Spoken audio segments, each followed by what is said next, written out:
Ya comienza Hágase la Luz, donde descubriremos cómo Chile enfrenta los desafíos energéticos del mañana. Conversaremos con pioneros y líderes de la industria que están trabajando en soluciones innovadoras para alcanzar nuestros objetivos de sostenibilidad y eficiencia energética.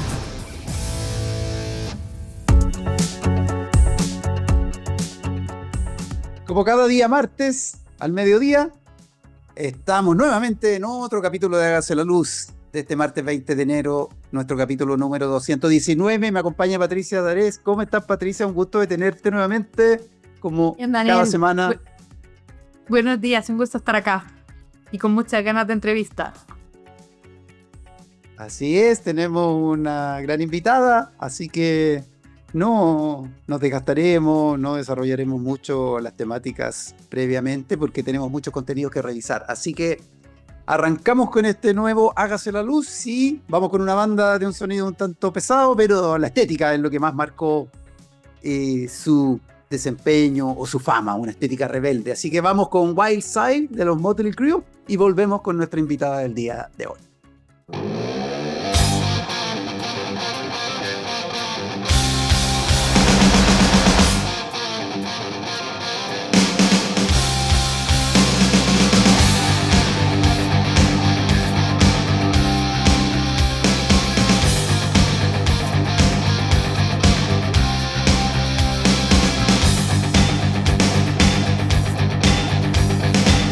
Neil, can you see the streetwise religion?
Ya estamos de vuelta luego de haber escuchado Wild Side con los Motley Crue y, como ven en pantalla, nuestra invitada del día de hoy. Bienvenida, Analía. Un gusto tenerte, como ya casi es tradición. Cada enero contamos con tu presencia, contamos con tu participación en Hágase la Luz. Bienvenida nuevamente. ¿Cómo estás? Oye, muy bien y muchas gracias, Daniel, muchas gracias, Patricia, por esta invitación. Hágase la Luz, como siempre.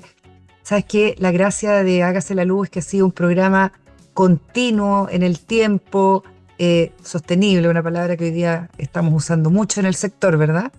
Y nada mejor que algo sostenible que además vaya generando este espacio de discusión, de reflexión en un año que fue bien turbulento, bien crítico.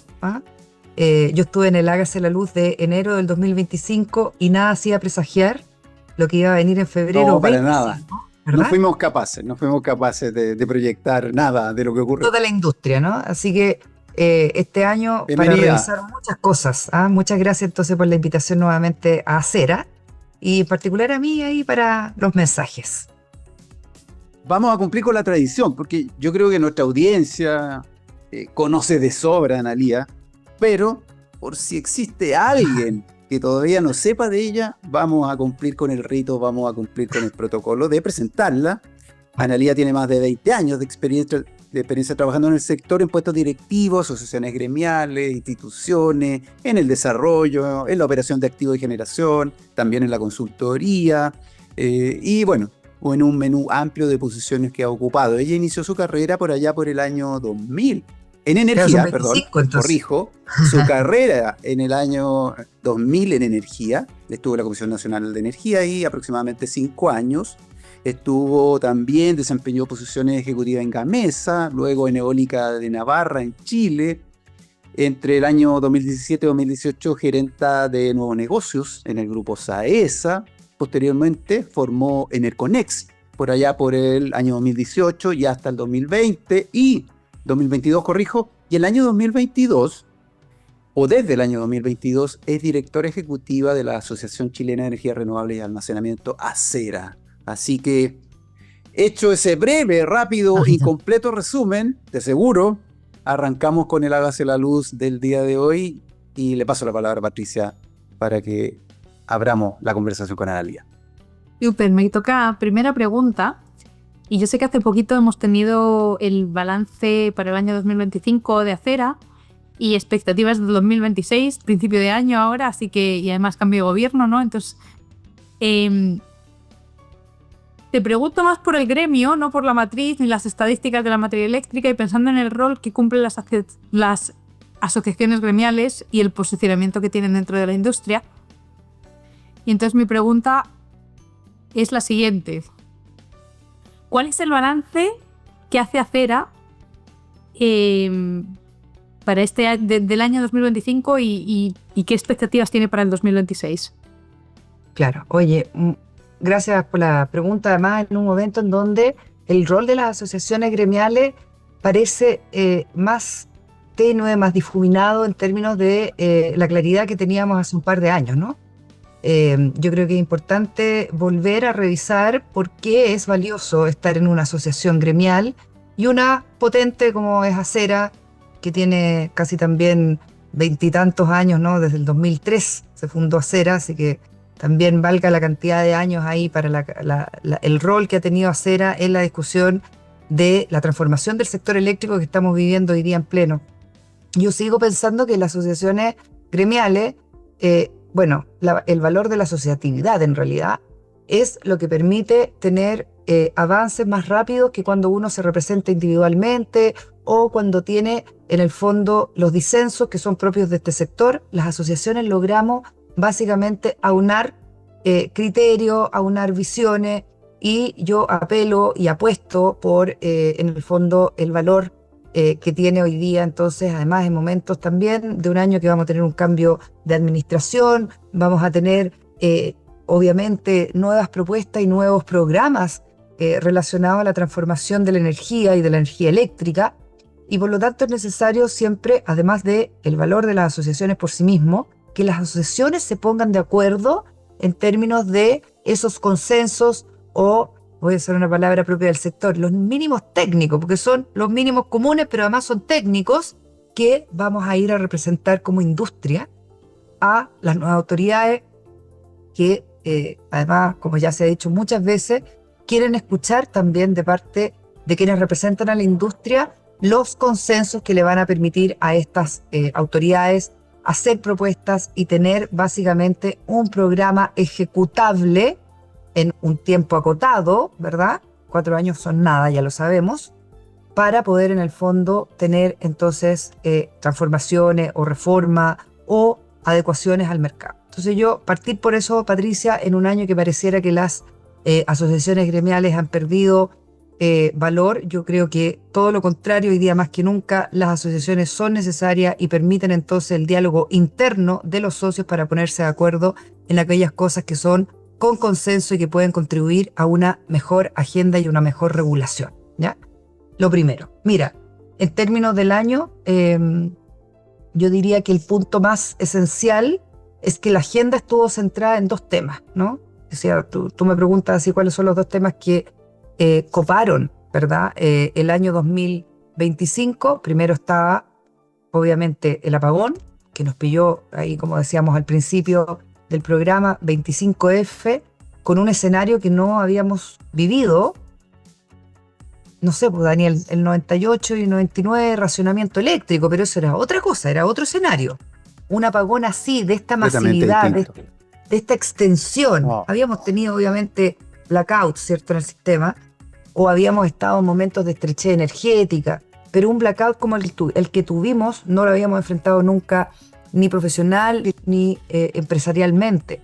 El gobierno, por cierto, tampoco. Entonces tuvimos marcado el año por las discusiones en torno a la fragilidad o la vulnerabilidad del sistema eléctrico, con todas las aristas y bemoles que eso significa. Si esto era un problema de mucha penetración renovable, de la falta de almacenamiento, de sistemas básicamente que están transformándose desde la máquina rotatoria hacia los mecanismos o los sistemas basados en electrónica de potencia inversores. Toda esa discusión la tuvimos y eso generó diversos diálogos, mesas de trabajo, acciones, ¿verdad? La superintendenta o superintendencia de electricidad y combustible puesto, ¿verdad?, en la fiscalización y la determinación de responsabilidades con el coordinador eléctrico. O sea, todo un movimiento que yo diría no habíamos tenido en años previos nunca, ¿no? Y la otra discusión también crítica, quizás no la más grata, ¿no? Obviamente la revisión de los mecanismos que eligió el Ejecutivo para financiar un subsidio habida cuenta del alza de las tarifas eléctricas que tuvimos también en 2024 y 2025 y que básicamente golpea a el mundo de los clientes regulados, al cliente residencial, con un alza promedio de 80% en su cuenta eléctrica. Entonces, mucha discusión en torno a, primero, gran mensaje, ¿es correcto el subsidio? Sí. ¿Cómo se financia ese subsidio? Posición de Acera y de muchos otros gremios de la industria, en base a subsidios, ¿cierto?, con impuestos, o sea, se subsidian los impuestos los subsidios en base a impuestos y no en base a cargos al sector privado.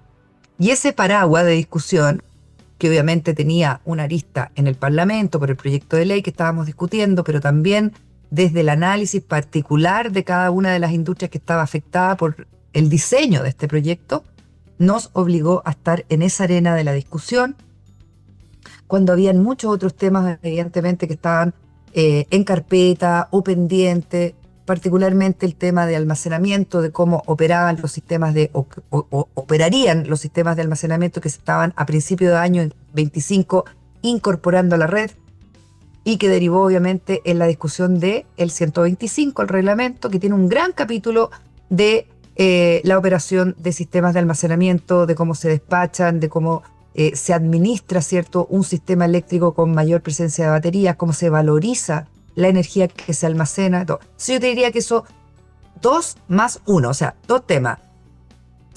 Blackout o básicamente apagón. Segundo, tarifas y subsidio, cómo se financia el subsidio. Y 3, almacenamiento, básicamente a propósito de la alta tasa de penetración de almacenamiento que vimos en el 2025 en el Sistema Eléctrico Nacional, y luego las regulaciones que van a asegurar una operación eficiente y también sostenible financieramente para estos mecanismos de almacenamiento que están siendo además la tecnología, obviamente la innovación, ¿cierto?, tecnológica del año. Eso. Dalia, tú partiste recién comentando respecto a lo ocurrido el año pasado y cómo de alguna manera tal vez se ha mermado o está por algunos en duda el reconocimiento del valor que tienen las asociaciones gremiales. Y en una industria que tiene muchas asociaciones gremiales, probablemente que no se compara con ninguna otra, en la cantidad, por sus diversos tamaños, escalas, tecnologías, etcétera, etcétera, etcétera. No quiero mencionar ninguna en particular. Pero en el caso de Acera, está el episodio de Enel, que es un poco más antiguo. Me refiero a la salida de Enel de Acera. Luego vino la partida también de otros generadores renovables que formaron su propio gremio. Y a fines del 2025 también se sumó Colbún. Colbún, que se retira de Acera y también de generadora, se retira de dos gremios a la vez, señalando, entre comillas, lo cito textual, profundizar su rol en el debate público sobre la modernización energética. Esa es una de las razones que grime Colbún para abandonar dos gremios relevantes en la industria.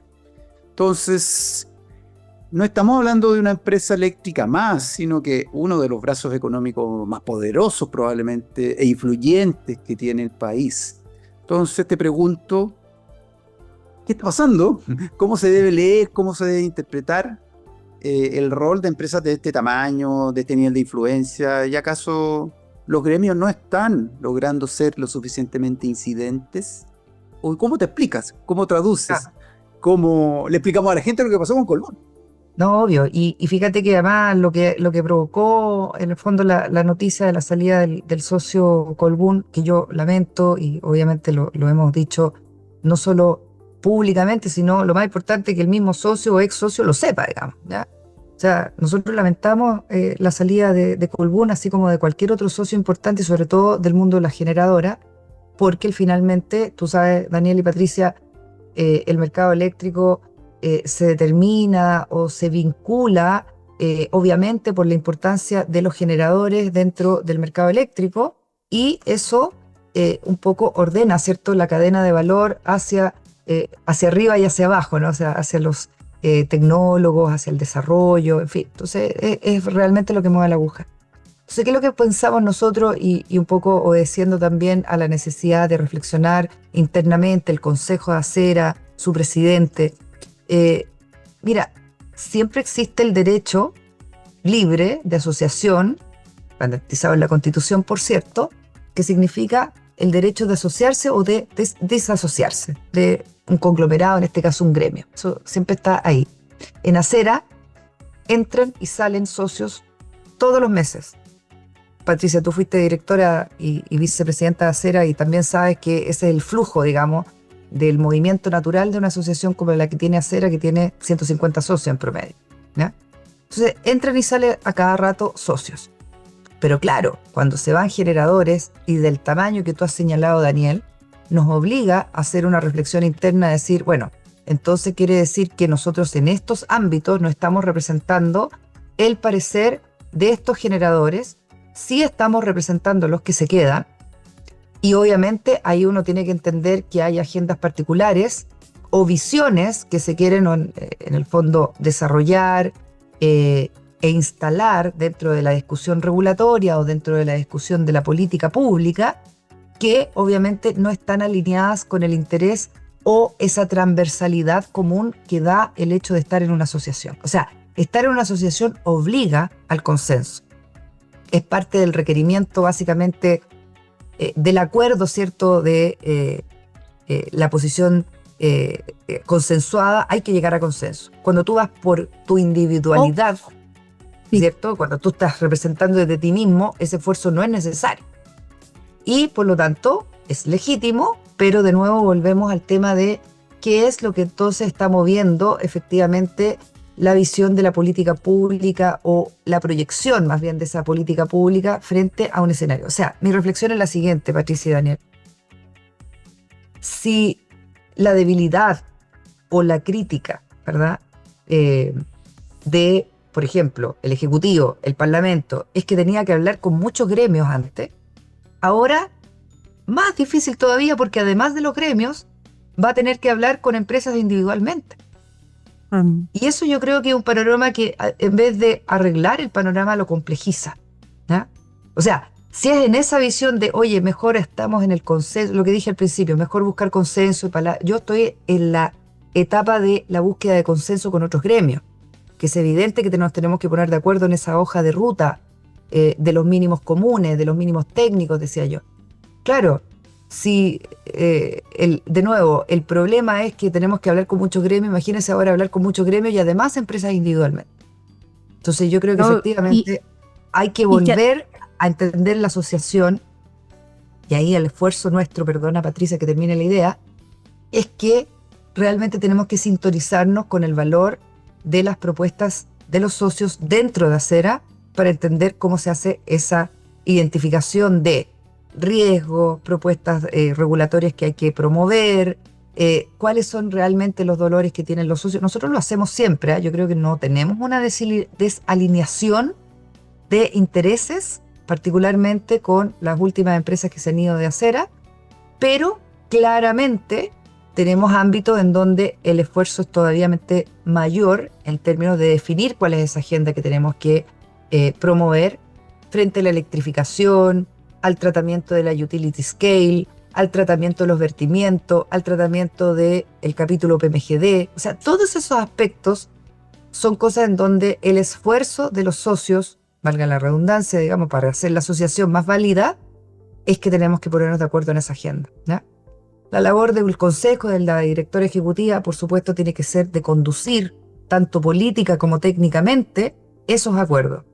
Y por lo tanto, nosotros estamos en este plan desarrollado entre enero y marzo para hacer lo que ya sabemos que hacemos todos los años, pero lo vamos a hacer con mayor hincapié este año, que es nuestra planificación estratégica para definir los riesgos que tiene el sector, los riesgos no solamente desde el punto de vista de lo que a nosotros nos parece como correcto como asociación, sino que para el desarrollo del sistema eléctrico, y ustedes me han escuchado ahí muchas veces el problema de que no nos estamos electrificando, que la demanda eléctrica no crece, ¿ya? Propósitos que obviamente tenemos que adherir en conjunto, no solamente desde un solo barco, ¿ya? Y eso entonces lo vamos a organizar para marzo. Tenemos la planificación estratégica, todavía ni siquiera la anunciamos para nuestros socios, pero viene eso. Planificación estratégica con los socios, después con el consejo, tener obviamente una propuesta y un documento para llevar a las autoridades más allá de los preceptos, digamos, básicos o generales que podamos defender como programa. Después, la bajada importante, ¿no? O sea, oye, el capítulo del 125, del 88, ¿cómo se va a cerrar eso? El capítulo de todos los otros reglamentos o de las reformas grandes, ¿no? Que hay que empezar a discutir con las autoridades. Vamos a priorizar la reforma de la distribución por sobre la del mercado mayorista. Vamos a tener un enfoque de que todo se requiere, para todo se requiere reforma, o hay cosas que efectivamente se pueden hacer vía reglamentaria o vía norma técnica. ¿Cómo se incorpora la norma de calidad, de seguridad y calidad de servicio en ciertos capítulos también que tienen que ver con la operación de los sistemas de almacenamiento? La exigencia del grid forming. O sea, vamos a la bajada y definamos entonces esos capítulos que básicamente nos van a hacer nuestra agenda más rica técnicamente y fundamentadamente para poder tener entonces de nuevo el valor de la asociatividad dentro de la discusión programática y de las prioridades que además la nueva administración pueda optar por promover y donde nosotros queremos ser un actor relevante. Estoy súper de acuerdo con muchas de las cosas que mencionas. A mí además, en lo personal, creo que otro tema que me da mucha pena es que no, a ver, que se vayan o que vengan socios. La vida es así, que sean grandes o pequeños. También hay socios grandes o pequeños que se pueden querer ir. Pero el tema está cuando se va un socio que además está sentando en la mesa directiva y tomando decisiones, porque también eso es una cuestión de que efectivamente llegar a acuerdos es muy difícil y estamos en una situación de industria donde hay muchos ejes. Yo, cambiando de tema, quiero hacerte una pregunta con respecto a lo que estás hablando tú respecto a descarbonizar la matriz, ¿no? Entonces, Chile tiene una trayectoria que, bueno, ha tenido un rápido crecimiento con la eólica, con la fotovoltaica, ha sido brutal, se ha convertido en la primera fuente de generación, también ahora con el almacenamiento ha pasado de ser uno de los mercados más clave en prácticamente 3 años, a nivel global, siendo Chile un país chiquitito, ¿no? Y además tenemos una gran cantidad de hidroeléctricas, ya sean grandes hidroeléctricas de pasada, y hay una gran cantidad de generación, por lo que las sequías también afectan mucho. Pero en materia de electrificación, yo creo que el único país que hasta ahora está poniendo toda la fuerza detrás de este tema es probablemente China, y que todos los demás vamos más rezagados, y Chile también. Desde tu visión, ¿qué puntos crees que están pendientes y qué se puede hacer para avanzar en estos? Claro. Oye, ese es un debate que fíjate que está más ausente de lo que yo creo que debería estar, a propósito de las dos carreras que hay. Si uno, fíjate, Kings Mill Bond de Rocky Mountain Institute y Ember, ¿no? Trabaja asociadamente para estas dos organizaciones, dice que hoy día hay 2 carreras que básicamente están en paralelo, pero una es mucho más visible y la otra ha quedado más rezagada en términos de, además, las políticas públicas y lo que se pretende cuando hablamos de descarbonización real de una economía. Entonces, la primera carrera se llama la penetración renovable. Y ahí nosotros nos sacamos una buena nota, ¿verdad? Tenemos en el año 2025 una penetración de 63% en la red eléctrica de energía renovable convencional y no convencional. Más almacenamiento, otros 2 puntos, llegamos al 65%. La carrera que está menos visible y donde hemos avanzado poco relativamente se llama en la carrera de la electrificación. Y ahí Chile todavía está en un 23% de total de sus consumos energéticos basados en electricidad, siendo que el mayor de los consumos energéticos de Chile está todavía basado en combustibles fósiles, unos combustibles que nos cuestan dinero, que todos los años quemamos y que básicamente se transforma en una dependencia geopolítica hoy día, en un mundo que está muy loco, ¿verdad? Tener dependencia geopolítica como la que tenemos cuando importamos el 98% de nuestros combustibles fósiles no es tan bueno, ¿ok? Nos gastamos una cantidad increíble de dinero en eso, 4 puntos del PIB, 15.000 millones de dólares al año en este gasto de importaciones de combustibles fósiles, y sin embargo, cuando vemos la matriz eléctrica, esta todavía es pequeña. Entonces, la carrera de la electrificación sumamente importante, y ahí hay varias cosas que básicamente se debieran empujar para hacer un mercado eléctrico más grande, pero también un mercado eléctrico más eficiente, no solamente por tamaño, sino que porque realmente es conveniente. Y básicamente hoy día eso se denomina la electrotecnología. O sea, a ver, si me apuran, una frase que resuma todo, yo digo, la electrificación de la demanda lo es todo. Y hoy día tenemos una demanda pequeña. La demanda de eléctrica de este año fueron, no sé, 83 terawatt-hora año, Daniel, por ahí. Entonces, ¿cómo vamos a hacer para que la demanda eléctrica crezca, no sé, dígame usted un número, 15 terawatt-hora por año? De aquí en adelante, ¿cómo hacemos que este país le agregue 10 terawatt-hora por año a la demanda eléctrica para que no ocurra lo que ocurrió este año, que es que la demanda eléctrica no creció? Y ahí entonces podemos tener ese espacio para absorber todo el potencial de energías y proyectos basados en renovables y almacenamiento que están en desarrollo. Entonces, realmente, la nueva revolución es la electrotecnología, que básicamente busca soluciones o equipos que puedan proveer energía, que en vez de hacerlo desde lo fósil, lo hagan desde lo eléctrico, ¿ya?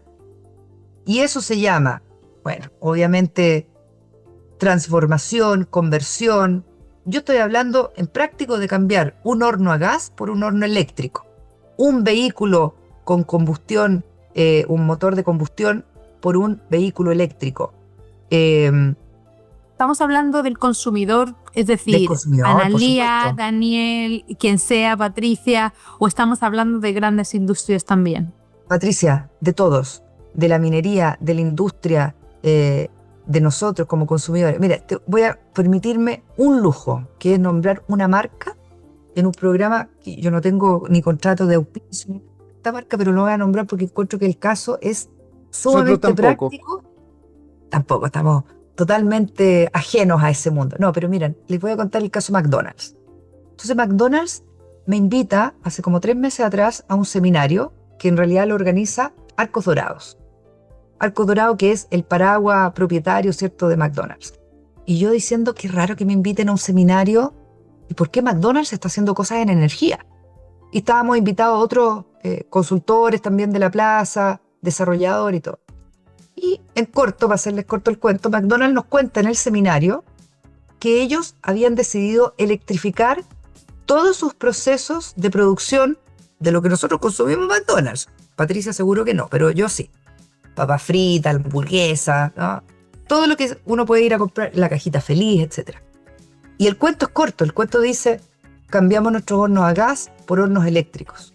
Y nosotros nos vamos a abastecer de energía eléctrica porque instalamos techo solar en algunos locales de McDonald's, porque tenemos plantas pequeñas solares que nos abastecen los consumos diurnos, y porque tenemos contratos, particularmente con AES, empresa asociada a Cera, para abastecer 24/7 los otros funcionamientos. Oye, yo encontré que el ejemplo era tremendo. Oye, ellos decidieron electrificarse. Y este piloto que hicieron en Chile, que fue cambiar todos los hornos eléctricos y las freidoras y todo lo que funcionaba en base a gas en McDonald's, lo hicieron eléctrico. Respuesta del público en general, y de los entendidos, por supuesto. Ya, pero eso es McDonald's.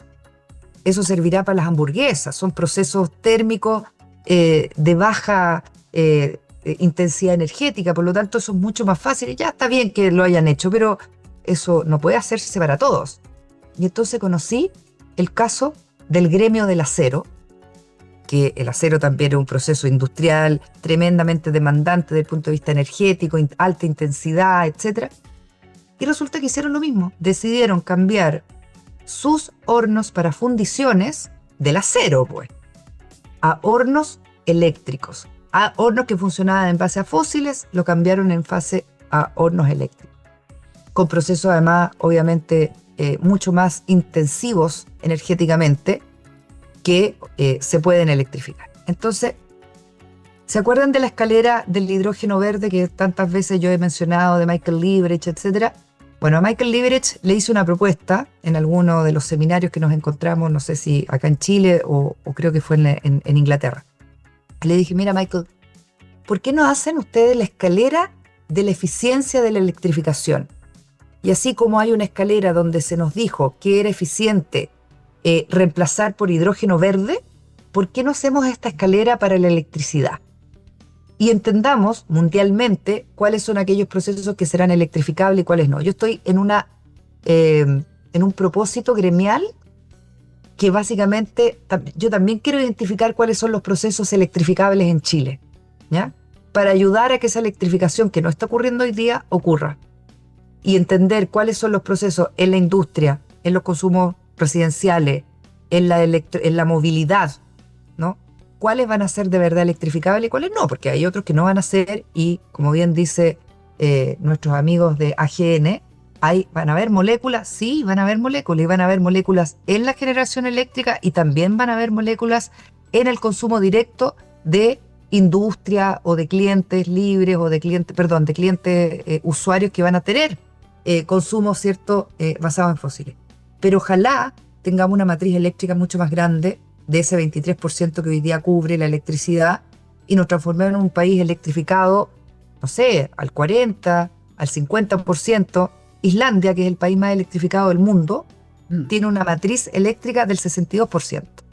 Entonces, yo creo que por ahí está el camino. Al final del día lo que subyace a la escalera, que tú muy bien Exacto. graficas, es la costo-efectividad de las medidas. Tal cual, Totalmente. la trayectoria de reducción de emisiones tiene que ir apuntando a las medidas que son más costo-efectivas.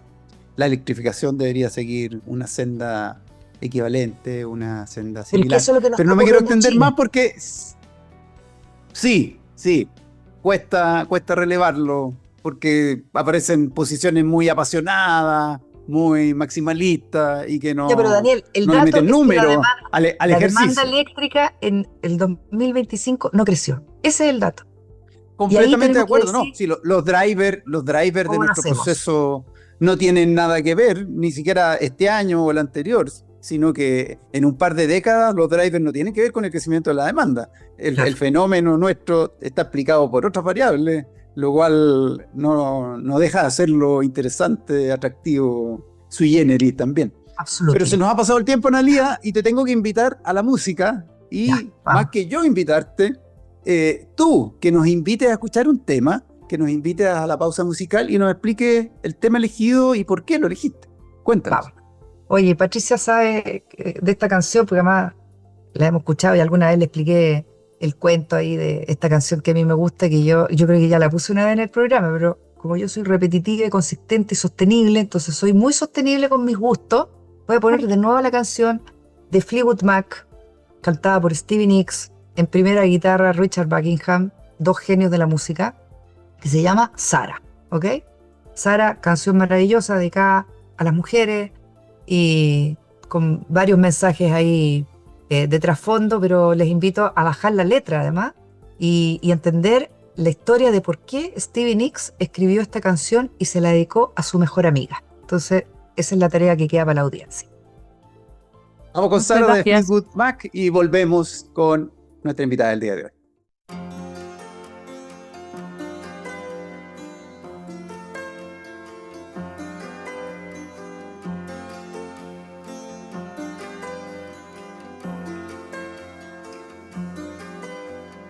Wait a minute, baby.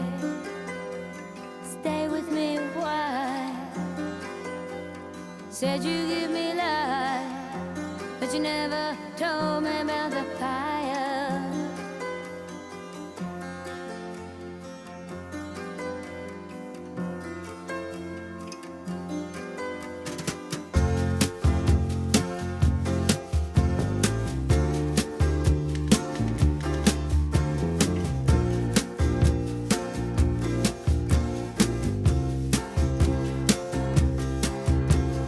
Drowning in the sea of love.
Ya estamos de vuelta con nuestra invitada del día de hoy, Analía Rojas, la directora ejecutiva de la Asociación Chile Energía Renovable y Almacenamiento, ACERA.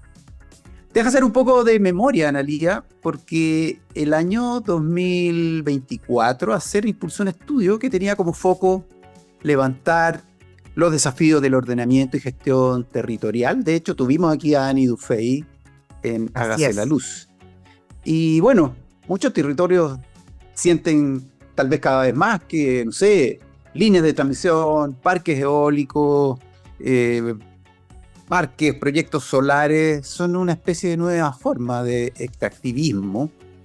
Y misma situación amenaza otro tipo de tecnologías, desarrollos que están ahí en el horizonte, como el desarrollo del hidrógeno verde, por ejemplo. Entonces, la pregunta es, ¿cómo se evita que la transición sea una nueva forma de, comillas, colonialismo interno en las distintas regiones del país? Oye, el tema obviamente de territorio, comunidades, ordenamiento, permiso, un tema que ha permeado la discusión del desarrollo, obviamente, de las energías renovables, del almacenamiento, pero además dentro de un contexto social que todo cambió, digamos, ¿ya? Entonces, lo primero es que nosotros, la industria chilena y la industria mundial de desarrollo renovable, está enfrentando algo que antes no era un tema de discusión, y eso ya lo sabemos. Y por lo tanto, la gran conclusión a propósito de lo que tú mencionabas de por qué hicimos un estudio, ¿no?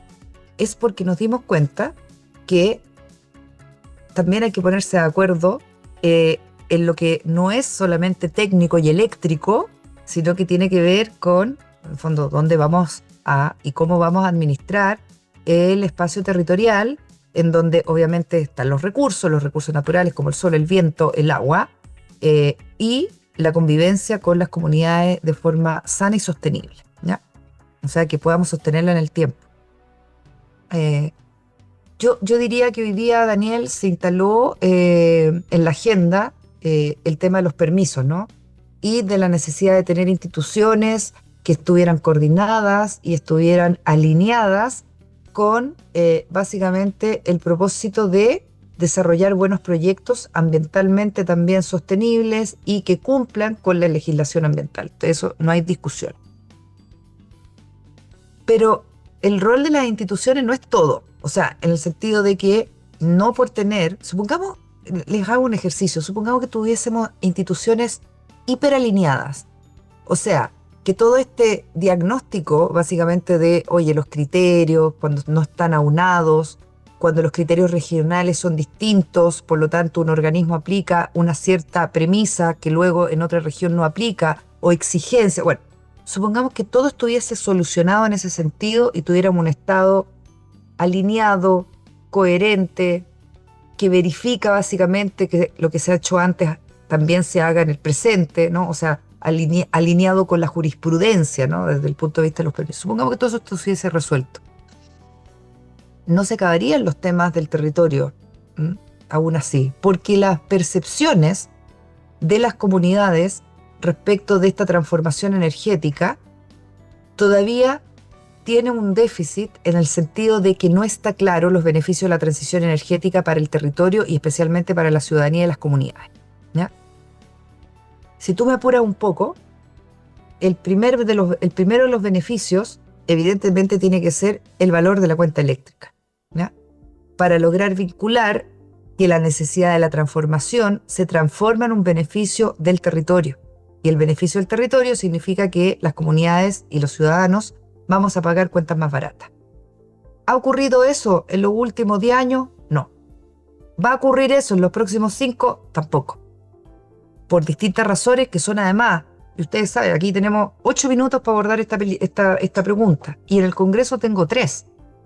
Entonces es muy difícil explicar este mundillo nuestro, de lo técnico, de lo complejo, de las regulaciones, de lo que ocurrió antes, de cómo están los contratos regulados hoy día, cuáles son el componente de la generación renovable versus la generación térmica, cuándo se vencen esos contratos, por qué no se pueden votar esos contratos. O sea, todo eso es muy difícil. Nosotros sí sabemos 2 cosas. Las inversiones son sostenibles cuando hay certeza jurídica, pero también son sostenibles cuando los beneficios de esa transición son percibidos por la comunidad, y hoy día eso se traduce en un solo gran concepto, que es la cuenta eléctrica. Tenemos que alinear, y ese es el desafío probablemente de la próxima administración, por las regulaciones y las conversaciones que además instalen la agenda, de finalmente si el valor de la cuenta eléctrica es el adecuado, es consistente y es además justo. Justo para todos, no solamente para los que pagan o pagamos la cuenta eléctrica, sino también para el que aporta el valor de la inversión y que recibe a cambio un retorno, ¿cierto? O un pago por ese beneficio, ese servicio que da, ¿ya? Los consumidores hoy día están en el centro de la discusión, no solamente porque tenemos que, obviamente, atender a quienes queremos beneficiar, sino que porque hoy día los consumidores están más informados, saben más cosas, quieren además explicaciones, y la industria eléctrica tiene el desafío de mejorar el lenguaje, de mejorar la comunicación y efectivamente el propósito de la transformación. No basta ya con decir queremos una transformación porque el medio ambiente lo necesita, que es súper correcto. Pero además tenemos que agregar esto de, y es conveniente, porque la electrificación en base a energías renovables y almacenamiento efectivamente es más conveniente desde el punto de vista económico para los consumidores finales cuando dejamos de importar combustibles fósiles o cuando dejamos de producir energía eléctrica en base, por ejemplo, al diésel, ¿no? O sea, hoy día tenemos un problema con el diésel porque el diésel es lo que está alimentando la hora punta y es más caro que cualquier otra cosa. Yo quiero engancharme de ese punto, ¿vale? Para la Dale. siguiente pregunta, y va de gas. Entonces, tenemos el tema las renovables variables, generación variable, bla, bla, bla, y tenemos que balancear esto con almacenamiento o con otro tipo de tecnología, que puede ser hidroeléctrica, puede ser gas, ¿no? Entonces, mi pregunta es, cuando entramos en el rol del gas, ¿qué papel crees que debería jugar en los siguientes 10, 20 o 30 años? ¿Deberíamos, vamos a decir, como país, invertir en infraestructura para almacenar el gas? ¿Eso es algo que deberían hacer las empresas? ¿O con el almacenamiento ves que estamos construyendo, que es una inversión que también están haciendo las empresas y no estamos haciendo de forma estratégica como país? Y con la caída de los costos de inversión que ha tenido esta tecnología en los últimos años, ahora los últimos años, hace 2 años instalábamos 3 veces menos BESS por el mismo CAPEX, para tener un número ahí.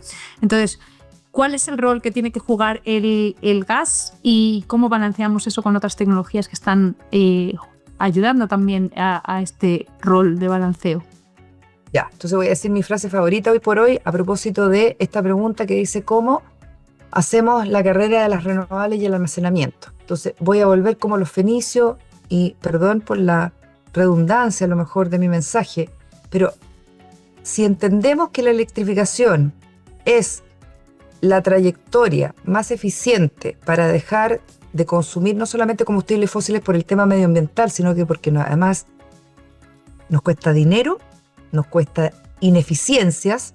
La combustión hace que, en el fondo, cuando quemamos combustible tenemos muchas pérdidas energéticas, ¿no?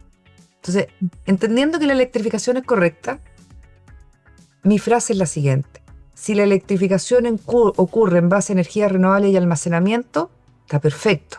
Pero si es necesario para que esa electrificación ocurra de la forma además que queremos que, o en la visión de Acera, que ocurra, de tener una matriz del 50 al 60% dentro del consumo energético total, si se requieren otras fuentes de energía que son flexibles y que son también medioambientalmente más acorde al propósito, ¿cierto?, de la disminución de carbono que lo que estaba causando el carbón y el diésel, estoy perfecto, ¿no?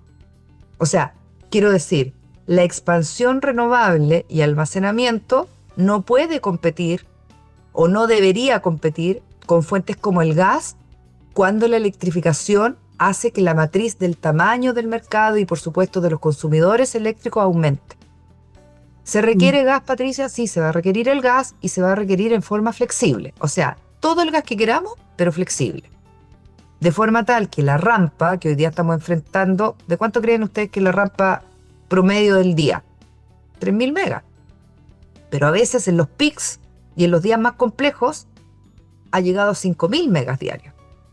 Entonces, ¿cuál es el parque generador que va a permitir esa sustitución, ¿no?, de energía que además de un momento a otro se requiere? Bueno, el gas. Ok, ¿cuánto gas?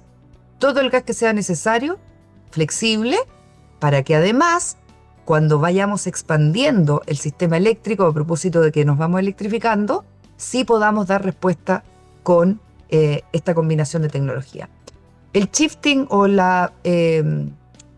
efecto sustitución, almacenamiento gas, ¿existe? Sí, efectivamente son competidores. Yo lo veo así.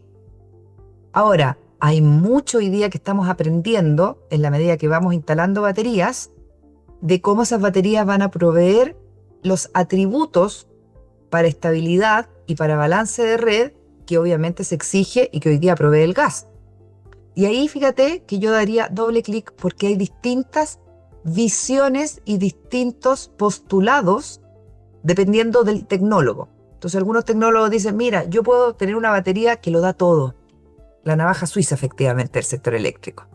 Yo doy energía, yo doy suficiencia y doy servicios complementarios, servicios de estabilidad y balance y recuperación de red. Check. Otros dicen, no, mira, depende cómo tú configures la batería. Y la batería se configura con atributos o por sobredimensionamiento o porque efectivamente tienen settings, digamos, que se van incorporando en la programación de la batería y que además depende obviamente de cómo se opere esa batería del punto de vista del coordinador, para proveer eso que en el fondo se llaman estos servicios de apoyo de la red que hoy día están claramente identificados que son necesarios para combinar la penetración renovable y la variabilidad que eso significa. Es súper interesante. Y mira, en esto quiero hacer un cierre, si me lo permite, a propósito de el rol de las empresas dentro de Acera en la discusión de la regulación, de cómo va a operar un sistema con alta penetración renovable y almacenamiento y la salida de los generadores, ¿ok? Mi postulado es el siguiente. ¿Ustedes se dan cuenta de lo importante que son los tecnólogos hoy día? Los tecnólogos son los fabricantes de las baterías, los que están aportando el conocimiento de la configuración y de cómo ese sistema, ese equipo que ellos están ofreciendo en los mercados va a generar básicamente los cambios y la transformación de la operación diaria, diurna a la nocturna, o de cómo se va a reemplazar una tecnología por otra. Los tecnólogos son tremendamente importantes, nunca antes fueron tan importantes como hoy día. Y afortunadamente Acera tiene un mundo muy rico de tecnólogos que básicamente están aportando, miren, en las discusiones de la norma técnica, en las discusiones de los reglamentos, en las discusiones de las leyes es menos porque básicamente hemos estado enfrentados a otros proyectos de ley, el subsidio tarifario, por ejemplo. Bueno, obviamente ahí un tecnólogo no tiene mucho que ver en esa discusión. Pero en el resto de las discusiones, los diálogos con el coordinador eléctrico, por ejemplo. El coordinador eléctrico ha hecho memorándum de entendimiento con varios tecnólogos, SMA, Huawei, Sungrow, porque están interesados en entender cómo opera desde el punto de vista funcional y del punto de vista tecnológico esa batería, por ejemplo, que se va y la puede comparar con, por ejemplo, un motor a gas. Un motor a gas que también es flexible y que también aporta estabilidad, inercia. Oye, aquí va a haber una competencia tecnológica sumamente interesante y las regulaciones lo que tienen que permitir es que todo funcione en forma flexible, porque ya aprendimos que casarnos con una tecnología no es correcto. Y ahí entonces el conocimiento de los tecnólogos es fundamental. Ya, me quedo callada. Te tengo que cambiar de tema porque no me quiero quedar sin hacerte esta pregunta, pero te pido una respuesta en modo Twitter, por favor. Listo, tweet. Si tuvieras al nuevo presidente, me quedé en el pasado. Si hoy tuvieras al frente al nuevo presidente de la República que asume en marzo frente a ti, ¿qué verdad dolorosa sobre el mercado eléctrico le dirías que probablemente sus asesores no le están relevando o no le están poniendo la prioridad que requiere? La electrificación no está ocurriendo, por lo tanto, hoy día el desarrollo de energías renovables y almacenamiento que tenemos en el sistema, tenemos 32 gigas, Daniel, en proyectos aprobados ambientalmente y otros 18 que están en evaluación. Es más que el sistema eléctrico completo que está funcionando. esa cantidad de oferta de energía no va a tener cabida si la demanda eléctrica no crece. Y no es que queramos, como en el fondo, así como meter los proyectos de energía por meterlo, ¿no? Así como presionarlo y forzar un mercado. No. La verdad dolorosa es que no hemos entendido los beneficios de la electrificación y que la cuenta eléctrica que se está pagando no es cara al final cuando lo comparamos con los consumos directos fósiles.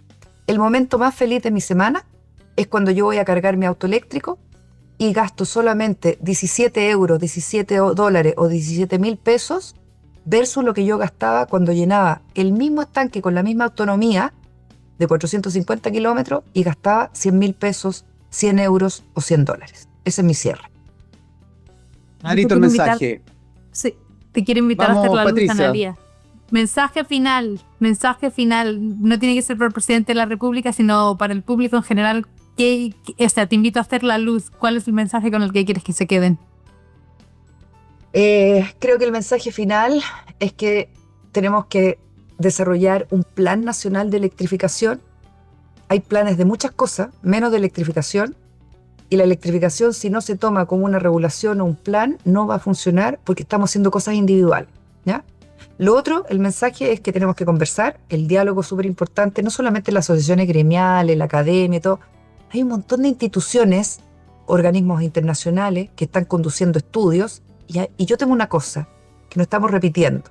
Estamos haciendo 2 estudios del mismo tema, o 3 o 4, estamos gastando fondos de más en eso y por lo tanto un articulador como lo es Acera, en ese sentido, yo estoy firmemente trabajando en el tema de las alianzas internacionales para no perder tiempo, no distraernos y no tener esta sensación así como de tener 500 diagnósticos que además ya están repetidos. No, tenemos que ordenar la casa y en ese sentido Acera nuevamente su oferta de valor, en ese sentido ser el articulador de la conversación y del diálogo técnico fundamentado para poder hacer buenas propuestas y buenas políticas públicas.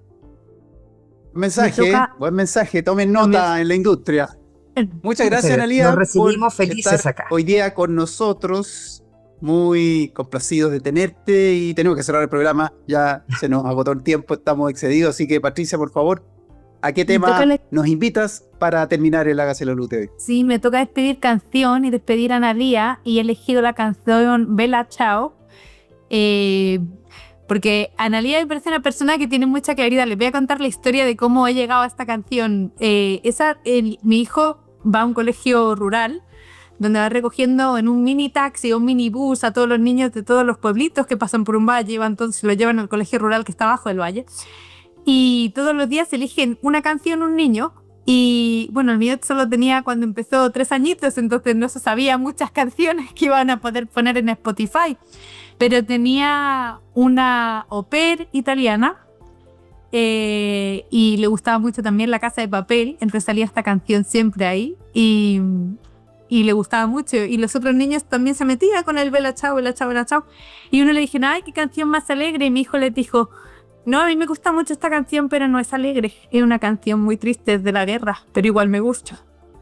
Y es como para también darse cuenta de que a veces hay mensajes detrás de lo que piensa, ¿no? Y a mí me hizo pensar mucho, porque efectivamente es una canción que si tú miras el ritmo y si tú miras la letra, es como más bien entretenida, ¿no? Pero luego tiene un mensaje igual profundo. Así que les voy a dejar con Bella Ciao para empezar el año.